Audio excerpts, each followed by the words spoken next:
Hits Prime FM apresenta Eleições 2022. Entrevista. Saiba agora as regras da entrevista para as eleições de 2022 na Hits Prime FM. Todas as entrevistas feitas com os candidatos às eleições de 2022 irá girar em torno das propostas apresentadas pelo mesmo. As entrevistas terão um padrão com 20 minutos de duração, mas 2 minutos de considerações finais feitos pelo candidato. É recomendado que os candidatos evitem mencionar os nomes de seus concorrentes ou até mesmo de outros políticos, se concentrando em seu tempo nas propostas locais. Caso infrinjam tal regra, serão interrompidos pelos mediadores que irão conduzir a entrevista. Também não será permitido ataques a instituições ou até mesmo populares em geral, sendo interrompido pelos mediadores da entrevista. A Hits Prime FM tem o dever de garantir aos candidatos um ambiente tranquilo, sem ataque ou ofensa por parte dos mediadores. Também queremos oferecer à população que estará acompanhando uma oportunidade diferente de conhecer os candidatos com questionamentos sérios e importantes. Os candidatos que serão entrevistados pela Hits Prime FM devem respeitar as regras impostas pelo Departamento de Jornalismo. Devem também responder com a maior sinceridade possível os questionamentos feitos pelos entrevistadores. Os candidatos também devem respeitar o tempo estabelecido, evitando que o mesmo seja extrapolado. 7 horas e 1 minuto agora. O candidato não apareceu aqui, não chegou e ninguém da sua assessoria chegou aqui na nossa emissora. Tenta na tela, por gentileza, para mim, de 20 minutos para o candidato, se você puder. Isso. Pode colocar a partir de agora. Esse tempo está reservado ao candidato ao Senado, Antônio Galvão, do partido PTB, que estava com a entrevista marcada. O candidato acabou de chegar, Kiko. O candidato Antônio Galvão acaba de chegar, candidato ao Senado. A gente vai fazer só a inversão. Candidato, infelizmente o senhor perdeu 12 minutos da entrevista, mas a gente vai tentar ser o mais breve possível. Primeiramente, é um prazer recebê-lo aqui na nossa Hits Prime FM. A gente sabe que o corre foi grande, ontem teve visita na cidade de Sinop, na região, a gente sabe como é que está a situação. Candidato, primeiramente, um bom dia, um prazer recebê-lo. Eu gostaria que o senhor aproveitasse esse tempo que resta para falar das suas propostas, do que o candidato pretende ao Senado. Primeiramente, eu gostaria que o candidato Antônio Galvão se apresentasse à população da região. Quem é Antônio Galvão? Bom dia a todos aí. Infelizmente, a agenda sempre tumultuada. Quero pedir desculpa a todos, vocês aqui da Rádio Hits, aqui estavam tentando nos acompanhar, mas agora nos acompanhando. Que para mim que eu tinha com essa agenda amanhã cedo, 7 horas, mas peço desculpa mais uma vez. Realmente a gente está nessa missão, é bastante árdua, nós sabemos, mas eu já sou morador aqui de Sinop há 36 anos. A gente está assim na atividade agrícola, passei aqui pelo sindicato de Sinop desde 2005 como presidente do sindicato, depois na sequência a gente virou presidente da ProSoja Mato Grosso por um período, 2018, 2019, 2020 e atualmente sou o presidente da ProSoja Brasil. Estou licenciado justamente por essa disputa eleitoral, que o que me levou a ela é a grande preocupação pelos candidatos que aí estão justamente, candidatos que sempre tiveram ligação com a própria esquerda, e no atual momento hoje não se justifica a esquerda estar mais no poder, ou seja, pessoas que acompanharam aí Lula, Dilma Rousseff, a própria eleição de 2019. Vamos tentar não falar nomes aqui, por gentileza, tranquila, tá? Beleza, sem problema nenhum. Então a gente tem nos levado a justamente essa situação que está o país. Hoje nós vivemos um momento totalmente diferente com o novo presidente, um presidente hoje ligado, muito preocupado com a população, e justamente a gente vendo a situação atual hoje do país, do jeito que ele vive, e as grandes preocupações nossas justamente é hoje você fazer com que esse país ande no caminho que ele já está andando a nível federal, e trazer também para os nossos estados, nossos municípios, a segurança, a garantia. Por conta do quê? Que justamente o nosso governo federal mostrou que é possível fazer, sim, aí dizer, uma gestão séria, uma gestão comprometida, uma gestão sem corrupção. Ontem mesmo, vendo os números que o próprio general Braga esteve aqui como vice-presidente da atual chapa, hoje com o nosso presidente a reeleição, onde mostrou que o país cresceu, o que o país tem de oferta de trabalho, o que o país tem investido, principalmente por conta dessa pandemia que aí esteve. Uma das grandes propostas que nós temos para fazer, e eu não vi isso acontecer, e o governo federal tem mexido bastante, são dentro das nossas escolas. o nosso ensino propriamente dito. Hoje nós não temos mais condições de manter as escolas do jeito que estão. A gente tem feito muito contato, muita fala com os próprios professores, onde os professores eles estão se sentindo refém de um próprio sistema hoje instalado dentro da sala de aula.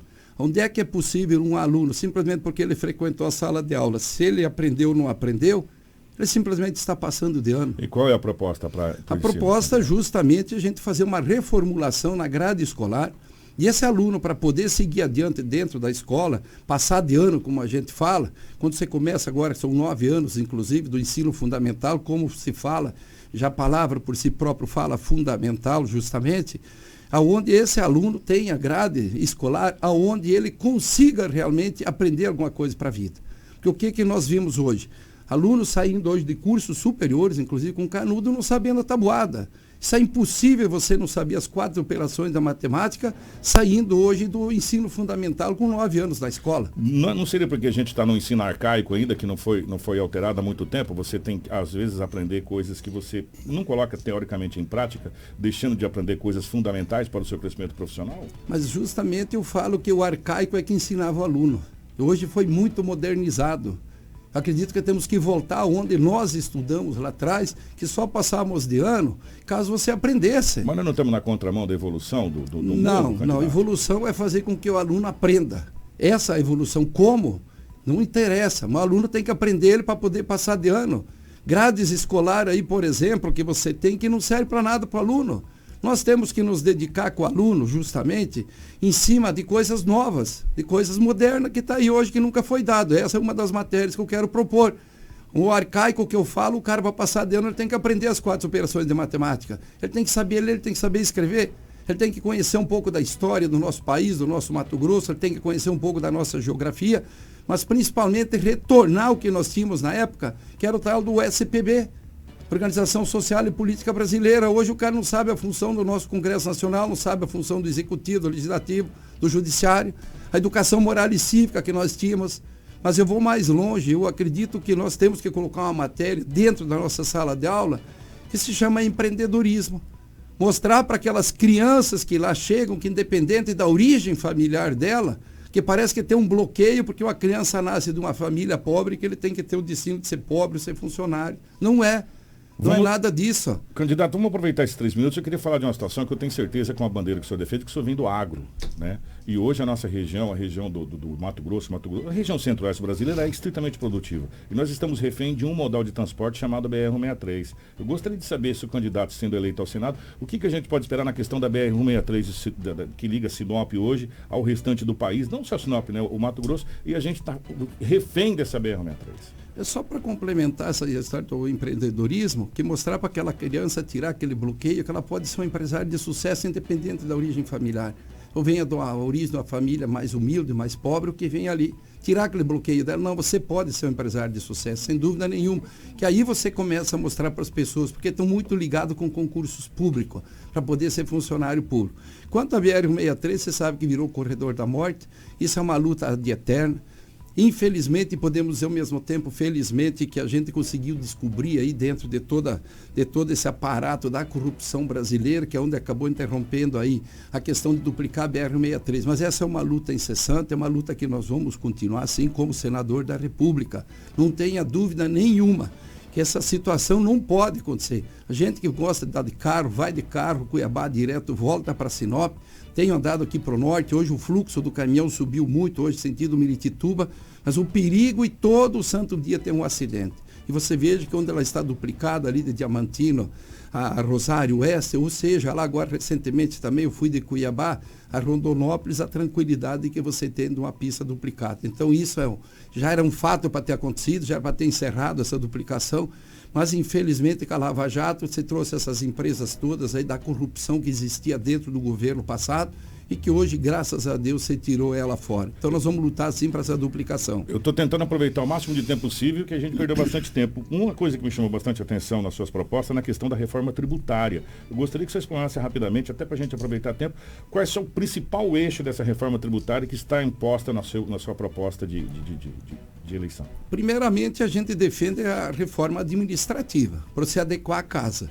Porque você não adianta fazer um orçamento tributário dentro da sua família, da sua casa. Eu preciso de X para viver, e você não consegue ter esse recurso ou vai onerar demais o contribuinte. Então nós temos que começar com uma reforma administrativa, ajustar a casa. Isso aqui é possível ser feito, isso aqui dá para tocar o Estado, dá para tocar o município, dá para tocar a União, com funcionalismo que depende. E aí para você vir na sequência com a reforma tributária, porque não é possível você continuar com essa quantidade de tributos, tem que se unificar, agora tem que reduzir a carga tributária. Isso é uma das mais caras do mundo, não tem sentido, não tem justificativa nenhuma você continuar com ela da forma que está. Agora, se você não ajustar o orçamento da casa, diminuí-lo, reduzi-lo, porque ontem nessa palestra que o próprio general ele mostrou para nós, é possível se reduzir a casa. Agora não adianta nós fazer uma reforma tributária e nós precisamos de X para tocar a casa do jeito que está, não vai resolver. Então a administrativa primeiro, a tributária na sequência. Candidato, que pena que a gente perdeu bastante tempo, nós tínhamos coisa pra caramba para falar. Eu queria que o senhor aproveitasse os 2 minutos de consideração final para fazer suas considerações, mas que o senhor falasse a respeito dessa proposta que eu achei altamente fantástica. Fim das emendas parlamentares, com recursos sendo destinados direto da União para os municípios sem atravessador. O senhor tem 2 minutos para as considerações finais, mas eu adoraria que o senhor respondesse como que o senhor pretende fazer essa proposta. Mas justamente isso aí é uma coisa que já foi discutida, a grande maioria dos parlamentares não aceita. Por quê? Nós tivemos com prefeitos contactos nessa minha andança aí que eu fiz por Mato Grosso, onde eu rodei mais de 120 municípios, que tem municípios onde prefeitos declararam abertamente que tem um parlamentar que chega a pedir 30% de retorno, que é uma média de 10%. Como é que você pode pegar dinheiro público para mandar para o município e dizer que você tem que devolver X? São todos, não são. Mas tem alguns que são campeão para essas propostas, onde a gente ouviu da boca de prefeitos essa situação. Então, o dinheiro que é do município, ele tem que vir direto para o município, do cofre maior. Se é da União que tem que vir para o município, ele tem que vir para o cofre do município. Não pode ser ter atravessador. Que sempre que a gente soube que onde tem atravessador, se fica uma fatia perdida, e não é diferente na proposta das emendas. Por isso que a redistribuição dos recursos se faz necessário, o presidente da República concorda com isso, aumentar os percentuais do município em relação à União, em relação ao Estado. Por quê? Porque as pessoas moram no município. Quem tem que dar assistência direta às pessoas é o município, é o prefeito, é a Câmara de Vereadores que está aí. Então tem que acabar justamente pelo fato desse pedágio, ou dessa propina, vamos falar a palavra correta, que 10% eu ouço falar desde criança.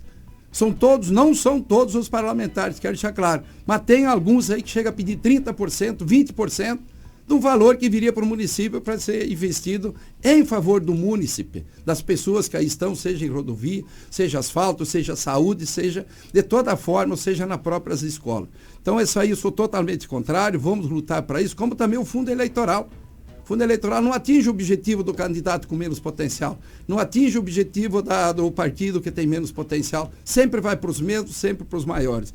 Então, por isso que essa situação tem que ser invertida. Que 5,7 bilhões, como foi definido aí para fundo eleitoral, com certeza daria para fazer muitas casas populares. Candidato, conversando aqui com a nossa equipe, nós vamos abrir 2 minutos a mais para o senhor, porque eu fiz uma pergunta e o senhor respondeu usando os 2 minutos. Eu vou deixar os 2 minutos agora para que o senhor faça as suas considerações finais e responda e peça para a população por que nós devemos colocar Antônio Galvão lá no Senado Federal. Bom, o que me leva hoje a dizer a essa vaga do Senado Federal, como eu nunca fui político, eu nunca exerci nenhum cargo, nem público, como nem o mandato dizer eletivo, e vendo a situação que o país atravessa, o risco que nós temos hoje do nosso país virar uma Venezuela, perdermos a nossa liberdade, principalmente pelas propostas que vêm do cara que já foi presidente do Brasil.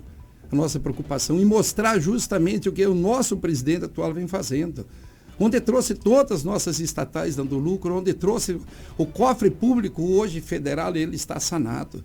Por isso, o pedido tanto do presidente da República para fazer a renovação do nosso Congresso Nacional, e eu sei que eu tenho toda essa condição, tenho um histórico ilibado, graças a Deus, próximo dos meus 65 anos, 36 anos de Sinop, eu atendi esse chamamento do presidente da República para fazer essa renovação. Que os demais, há tantos anos que lá estiveram no nosso Congresso Nacional, que marca deixaram até hoje? Qual a marca que foi deixada? Qual é a ajuda realmente que foi dada? Então, por isso, peço o voto a todos, você sinopense, você que é do Mato Grosso, justamente, senador Antônio Galvão, senador, coragem, porque toda a população aqui de Sinop me conhece, e coragem a gente tem para fazer os enfrentamentos que o Brasil precisa. E um deles é fazer o enfrentamento justamente pelo abuso de alguns ministros do nosso Supremo Tribunal Federal, pedindo impeachment, apoiando já aqueles senadores que estão lá, que infelizmente o que nós temos aqui no Mato Grosso, nenhum teve coragem de se expressar até agora, sequer dentro da tribuna, uma única vez em defesa do nosso presidente da República. Por isso, coragem eu tenho, com certeza, para propor se precisar, mas para votar favorável aos impeachments que lá já estão. E assim com outros também, que seja possível, que não atendam à nossa Constituição. A Constituição foi feita para todos, principalmente com quem tem a responsabilidade do julgamento das pessoas, que é a tarefa do Judiciário, especialmente do nosso STF. É julgar processos que chegam lá e não querer intervir direto, principalmente no Executivo Nacional, como se lá eles tivessem sido eleitos e para isso eles foram criados. Por isso, Galvão, senador, coragem, 144 no dia 2 de outubro.